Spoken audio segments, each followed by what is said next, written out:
जय श्री विष्णु, जय माता लक्ष्मी। आप सबका स्वागत है भक्ति सागर चैनल में, जहां हम प्रस्तुत करते हैं हर व्रत, पर्व और कथा का दिव्य रहस्य।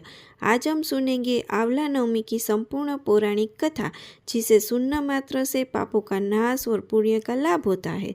कार्तिक मास की शुक्ल नवमी को आंवला नवमी कहा जाता है। इसे अमलकी नवमी भी कहा जाता है। शास्त्रों में वर्णित है कि इस दिन भगवान विष्णु स्वयं आंवला वृक्ष में निवास करते हैं और माता लक्ष्मी उसी वृक्ष की जड़ में। पुराणों में कहा गया है कि जो भक्त इस दिन आंवले के वृक्ष की पूजा करता है, वह भगवान विष्णु की कृपा का अधिकारी बनता है। सुबह ब्रह्म मुहूर्त में स्नान कर स्वच्छ वस्त्र धारण करे, फिर मन से संकल्प ले, मैं आज कार्तिक शुक्ल नवमी के दिन भगवान विष्णु और माता लक्ष्मी की कृपा प्राप्ति के लिए आंवला नवमी का व्रत करूँगा।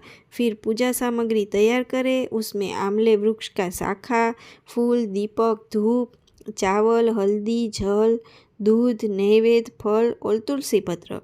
अब वृक्ष के नीचे जल, दूध और गंगा जल चढ़ाए। दीपक जलाकर भगवान विष्णु और माता लक्ष्मी का ध्यान करें। ओम नमो भगवते वासुदेवाय नमः। वृक्ष की 7 बार प्रदक्षिणा करें। प्रत्येक प्रदक्षिणा के साथ अपने घर और परिवार के कल्याण की कामना करें। अब कथा सुनते हैं। इस व्रत की पौराणिक कथा जो स्वयं भगवान विष्णु ने माता लक्ष्मी को सुनाई थी। बहुत समय पहले पृथ्वी पर राजा अमरसेन नाम का एक धर्मात्मा राजा राज्य करता था। वे सत्यवादी, दयालु और प्रजावत्सल थे, परंतु एक उसमें दोष था। ये भगवान विष्णु की पूजा नहीं करते थे। उनकी रानी मालवती विष्णु भक्त थी। वे प्रतिदिन तुलसी और विष्णु की आराधना करती थी।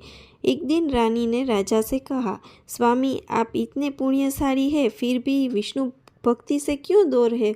राजा ने कहा, मुझे नहीं लगता कि वृक्ष या पत्थर में कोई देवता निवास करता है।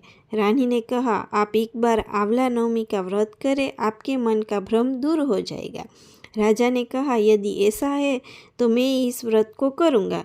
फिर नवमी के दिन रानी ने आंवला वृक्ष के नीचे सुंदर मंडप बनवाया। वहाँ विष्णु की मूर्ति रखी, दीप जलाया, मंत्रों का जाप किया। राजा ने भी पूजा में भाग लिया। वृक्ष के नीचे बैठकर उन्होंने भगवान से कहा, यदि आप सच में इस वृक्ष में विराजमान हैं तो मुझे अपने दर्शन दे। उसी क्षण तेज प्रकाश हुआ और वृक्ष से भगवान विष्णु प्रकट हुए, शंख, चक्र, गदा और पद्म धारण किए हुए।